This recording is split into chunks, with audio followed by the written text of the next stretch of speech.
श्री स्वामी समर्थ. जय जय स्वामी समर्थ. श्री गुरुदेव दत्त.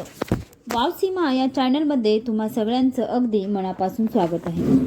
स्वामी महाराज तुमच्या मनातल्या सगळ्या चांगल्या इच्छा पूर्ण करत हीच स्वामी चरणी प्रार्थना करून आज आपण आपल्या सुंदर अशा व्हिडिओला सुरुवात करणार आहोत. तर आपला आजचा विषय आहे की कोणाच्या घरी लक्ष्मी वास करते. एकदा हा व्हिडिओ नक्कीच शेवटपर्यंत ऐका. घरात धन कशामुळे येते, घरात धन केव्हा येते, मनुष्य धनवान केव्हा बनतो, आज मी तुम्हाला या व्हिडिओमार्फत धनवान बनण्याचे काही कारण सांगणार आहे. तुम्हाला एक विनंती आहे की तुम्ही हा व्हिडिओ शेवटपर्यंत ऐका, ज्यामुळे तुम्हाला मी सांगत असलेली सर्व काही व्यवस्थित समजेल. प्रिय मैत्रिणींनो, एका नगरात निर्धन गरीब पती पत्नी राहत होते. ते रोजच्या रोज मोलमजुरी करायचे आणि त्यांच्या परिवारांचे पालनपोषण करायचे. एके दिवशी त्यांच्या द्वारी 3 साधू आले. त्या स्त्रीचा नवरा काही कामास्तव घरातून बाहेर गेला होता. ते महात्मा त्या स्त्रीच्या घराजवळ गेले आणि बाहेरून आवाज देऊ लागले. आवाज ऐकून स्त्री घराबाहेर आली. जेव्हा तिने पाहिलं की दरवाजावर 3 साधू उभे आहेत, ती स्त्री त्या साधूंना म्हणाली, मी तुम्हाला ओळखत नाही. हे महात्मा, आपण कोण आहात? त्या साधूंनी सांगितलं, आम्ही तिन्ही साधू तुमच्या घरी जेवणासाठी आलो आहोत. हे मुली, तू मला जेवण देशील का? ती गरीब स्त्री म्हणाली, स्त्री म्हणू लागली, नक्कीच महाराज, तुम्ही माझ्या घरी या, मी तुम्हाला नक्कीच जेवायला देईन. तेव्हा ते महात्मा म्हणाले, हे मुली, तुमचा नवरा यावेळी घरात आहे का? तेव्हा ती स्त्री म्हणाली, आहे नाही, ते थोड्याच वेळापूर्वी काही कामास्तव घराबाहेर गेले आहेत. तेव्हा ते तिन्ही महात्मा म्हणू लागले, हे मुली, मग आम्ही तुझ्या घरात प्रवेश करू शकत नाही, परंतु तू काळजी करू नकोस. तुझा नवरा घरी येईपर्यंत आम्ही तुझ्या घराच्या बाहेरच राहू. जेव्हा तुझा नवरा घरी येईल तेव्हा तू आम्हाला बोलावून आतमध्ये घे. प्रिय मैत्रिणींनो, अशा प्रकारे तिन्ही साधू त्या स्त्रीच्या घराच्या दरवाजांच्या बाहेरच बसून राहिले. थोड्या वेळाने त्या स्त्रीचा नवरा घरी परतला. त्या स्त्रीने तिच्या नवऱ्याला त्या साधूबद्दल सांगितले. तिनं सांगितलं की खूप वेळ झाला हे 3 साधू आपल्या घराच्या बाहेर बसले आहेत. त्या तिघांनाही जेवण हवे आहे, परंतु तुम्ही घरात नव्हता, यामुळे ते तिन्ही साधू घरामध्ये आले नाही. जर तुमची अनुमती असेल तर तिन्ही साधूंना आपल्या घरात बोलावून त्यांना जेवायला वाढते. नवरा बोलू लागला, यामध्ये विचारण्यासारखं काय आहे? तू आत्ताच जा आणि त्या तिन्ही साधूंना बोलावून घेऊन ये आणि त्यांना जेवायला वाढ. आता नवऱ्याने अनुमती दिल्यानंतर ती स्त्री त्या साधूजवळ पोहोचली आणि म्हणाली, हे महात्मा, आता माझा नवरा घरी परतला आहे, कृपया तुम्ही घरात या. त्या स्त्रीचे म्हणणे ऐकून ते महात्मा म्हणू लागले, हे मुली, आम्ही तिन्ही साधू कोणाच्याही घरात एकत्र प्रवेश करत नाही, कारण आम्हा तिघांमध्ये एक साधूचं नाव धन आहे, दुसऱ्याचं नाव सिद्धी आहे आणि तिसऱ्याचं नाव प्रेम आहे. तू जाऊन तुझ्या नवऱ्याला विचार की तुम्ही सर्वात अगोदर कोणाला बोलवू इच्छिता. मैत्रिणीनो, साधूचं म्हणणं ऐकून ती स्त्री तिच्या नवऱ्याजवळ पोहोचली आणि विचारू लागली. त्या तिन्ही साधूंमध्ये एकाचं नाव धन आहे, दुसऱ्याचं नाव सिद्धी आणि तिसऱ्याचं नाव प्रेम आहे. ते तिन्ही एकत्र घरात प्रवेश करत नाहीत. त्यांनी मला तुम्हाला हे विचारण्यास सांगितले आहे की सर्वात आधी तुम्ही कोणाला बोलवू इच्छिता.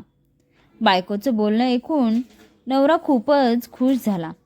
तो बोलू लागला, तू एक काम कर, आपण खूपच गरीब आहोत, आपल्या धनाची खूप जास्त गरज आहे. तू बाहेर जा आणि धन नावाच्या साधूला आपल्या घरात बोलावून घेऊन ये.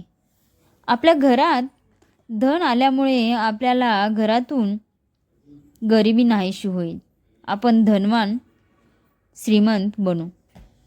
आजच्या या जमान्यात कुठला असा व्यक्ती आहे ज्याला धन नको आहे असं म्हणतात ना, की दात वेगळे केल्यामुळे सापाचे काहीच महत्त्व राहत नाही. ताकदीशिवाय हत्ती काहीच कामाचा नाही. त्याचप्रमाणे या संसारात धनाशिवाय पुरुष फक्त नावाचा पुरुष म्हणून शिल्लक राहतो. सर्वजण धनानेच बलवान बनतात. जे धनवान असतात तेच श्रेष्ठ समजले जातात. धनामुळेच मनुष्यामध्ये उत्साह निर्माण होतो. लोकांना हरवणे, एटीत बोलणे सर्व धनाचीच तर कमाल आहे. ज्याप्रमाणे अति गरमीमुळे छोटे छोटे नदी तलाव सुकून जातात, त्याच प्रमाणे धनाशिवाय मनुष्याच्या सर्व क्रिया नष्ट होतात. गरीब माणूस कितीही बुद्धिमान असला तरीही लोक त्याच्याकडे दुर्लक्ष करतात. ज्याप्रमाणे सूर्य सर्व पृथ्वीला सर्व प्राणीमात्रांना प्रकाश देतो, त्याचप्रमाणे लक्ष्मी माता मनुष्याच्या सर्व गुणांना प्रकाशित करते. गरीब माणूस कितीही चांगला असला, कितीही समजूतदार असला तरीही लोक त्याला सोडून तिथून निघून जातात. असं म्हणतात की दक्षिणा दिल्याशिवाय यज्ञाचा काहीच अर्थ उरत नाही. संतान नसल्याने वंश संपून जातो. त्याचप्रमाणे धनाशिवाय मनुष्याला सुद्धा मेलेलाच समजलं पाहिजे. गरीब मनुष्याला असलेलं सर्वात मोठं दुःख आहे. धन नसलेल्या स्वतःचे सख्खे नातेवाईक सुद्धा मेलेल्याच समजतात. स्वतःचे सख्खे भाऊ सुद्धा धनही व्यक्तीसोबत बसण्यात स्वतःचा अपमान समजतात. ज्याच्याबद्दलचे नातेसंबंध इतरांपासून लपवून ठेवतात. धनहीन व्यक्तींचे मित्र त्यांचे शत्रू बनून जातात. नवऱ्याने जेव्हा धनाला बोलावण्यास सांगितले तेव्हा बायको बोलू लागली की आपण धनाला बोलवण्यापेक्षा सिद्धीला बोलूया. सिद्धी आल्यामुळे आपण जे काही काम करू ते सर्व काम यशस्वी होतील आणि काम यशस्वी झाल्यामुळे धन तर आपोआप येईल लागेल. फक्त धन असेल आणि काहीच उद्योग नसेल तर अशा परिस्थितीत धन किती दिवस टिकून राहू शकतो असं म्हणतात. फक्त बसून खाल्ल्याने 7 पिढ्यांचे धन सुद्धा काही वेळातच संपून जाते. तर आपल्याकडे उद्योग असेल आणि सिद्धी असेल तर प्रत्येक कार्य सफल होत जाईल. पत्नींचे म्हणणे ऐकून नवरा म्हणू लागला, तुझं म्हणणं सुद्धा योगच आहे, परंतु सिद्धीसाठी मेहनत तर करावी लागेलच आणि मेहनत केल्याशिवाय यश मिळत नाही आणि म्हणूनच तू पहिले धनालाच बोलव. प्रिय मैत्रिणींनो, आता पती पत्नी धनाला बोलवण्याचा हट्ट करत होता तर पत्नी सिद्धीला दोघांमध्ये ह्याच गोष्टीवरून खूप वेळ भांडण चालू होत होते. अखेर त्यांनी ठरवलं की आपण त्या साधूंनाच विचारूया की सगळ्यात आधी कोण येणार आमच्या घरी. सिद्धी यांच्यामधील घरात कोणाला घ्यायचं? सिद्धी आणि धन या दोन्हीमध्ये आपण कोणाला घरात घ्यायचं हवं? मैत्रिणींनो, आता ते दोघे नवरा बायको बाहेर जातात आणि त्या साधूंना विचारतात, हे बघा महात्मा, आम्ही दोघांनाही निष्कर्षापर्यंत अद्यापही पोहोचू शकलो नाही. तुमच्यामधलं धन आणि सिद्धी मधील ज्याला प्रथम आमच्या घरामध्ये यायचं असेल ते येऊ शकता. त्या दोघे नवरा बायकोंचे बोलणे ऐकून तिन्ही साधूंनी एकमेकाच्या तोंडाकडे पाहिले आणि काही न बोलता तिथून माघारी परत जाऊ लागले. त्या तिन्ही साधूंना माघारी जात असताना पाहून ती स्त्री विचारू लागली, अरे महाराज, तुम्ही अशा प्रकारे मागे फिरून का चाललात आहात? जरा थांबा. तिन्ही साधूंनी थांबून उत्तर दिले, हे मुली, आम्ही तिघेही साधू अशाच प्रकारे प्रत्येकाच्या दरवाजाजवळ जातो आणि प्रत्येक घरात प्रवेश करण्याचा प्रयत्न करत असतो. जो माणूस लालची बनून धन आणि सिद्धीला बोलवण्याचा प्रयत्न करतो आणि प्रेमाला बोलवत नाही, अशा वेळी आम्ही तिघेही ज्याच्या दरवाजाजवळच माघारी परत फिरतो, ज्याच्या दरवाजाजवळ जातो तिथूनच माघारी फिरतो. आणि जो मनुष्य त्याच्या घरात प्रेमाला बोलवतो अशा मनुष्यांच्या घरात आम्ही तिघेही ठराविक कालावधींच्या अंतराने प्रवेश करत असतो. तुम्हा दोघांच्या मध्येही आपापसातील प्रेमाचा अंतर्भाव आहे. तुझ्या नवऱ्याला धन हवे आणि तुला सिद्धी. जर तुमच्या दोघांमध्ये समजूतदारपणा नसेल, आपापसात प्रेम नसेल, तर अशा वेळी तुमच्या घरात ना धन येईल ना कोणत्या कार्यात सिद्धी. आणि म्हणूनच आम्ही तिघेही निराश होऊन इथून परत चाललो आहोत. असं म्हणतात की जिथे प्रेम असतं तिथे धन आणि सिद्धीची कमी नसते. लालची व्यक्तीला तुम्ही सोन्याचा डोंगर जरी दिला तरी तो खुश राहणार नाही. आणि ज्या लोकांच्या मध्ये प्रेम आहे अशा वेळी जरी त्यांच्याकडे 1 रुपयाही नसला तरी सुद्धा असे लोक नेहमी आनंदी असतात. जिथे प्रेमच नाही तिथे तो माणूस धन घेऊन काय करणार आहे. प्रेमाशिवाय धनाला काहीच मोल नाही.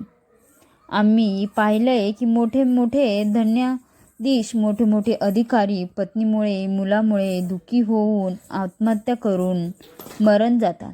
ज्यांच्याकडे धन खूप होतं परंतु आपापसात समजूतदारपणा, आपापसात प्रेम नव्हतं. त्यांच्यामध्ये प्रेमाचा अभाव असल्यामुळे घरात नेहमी क्लेश, भांडणं होत असतात. मनामध्ये नेहमी अशांती राहत असते. आणि म्हणूनच त्यांच्याकडे अपार धन संपत्ती असूनही असे लोक आत्महत्या करतात. असे धन त्यांना प्रेम मिळवून देऊ शकले नाही. आणि म्हणूनच म्हणतात की प्रेमाविना धनाला काहीच किंमत नाही. ज्याप्रमाणे म्हातारपण सुंदर रूपाला नष्ट करतं, अशा धैर्याला संपवते, मृत्यूपणाला संपवतो, त्याचप्रमाणे दोष पाहण्याची सवय येणाऱ्या धनाचा नाश करत असते. क्रोध लक्ष्मीला नष्ट करतो. दृष्टी लोकांची सेवा केल्याने तुमचा चांगला स्वभाव नष्ट होतो. ज्याप्रमाणे काम लज्जेला संपवतं त्याचप्रमाणे आपापसातील भांडणं प्रेम, धन आणि प्रगतीला येण्यापासून थांबवतात. मनुष्याच्या मनात घरात धन येण्याचं सर्वात मोठं कारण आहे. ज्यांच्या द्वारा केले जाणारे शुभकर्माने लक्ष्मीची उत्पत्ती होते, प्रतिभेने लक्ष्मीची वृद्धी होते आणि हुशारीने लक्ष्मीची सदैव वृद्धी होत असते. मैत्रिणींनो, हा माहितीपूर्ण व्हिडिओमधील विचार तुम्हाला कसे वाटले हे मला नक्कीच सांगा. व्हिडिओ आवडला असेल तर व्हिडिओला लाईक, शेअर आणि सबस्क्राईब करायला विसरू नका. सोबतच बेल आयकॉन बटन प्रेस करा, म्हणजे उद्या जो काही मी व्हिडिओ घेऊन येणार आहे तो व्हिडिओ सगळ्यात आधी तुमच्यापर्यंत पोहोचेल किंवा सगळ्यात आधी नोटिफिकेशन तुम्हाला येईल. अशा पद्धतीने आपला हा आजचा व्हिडिओ इथेच समाप्त होतो. श्री स्वामी समर्थ. जय जय स्वामी समर्थ. श्री गुरुदेव दत्त.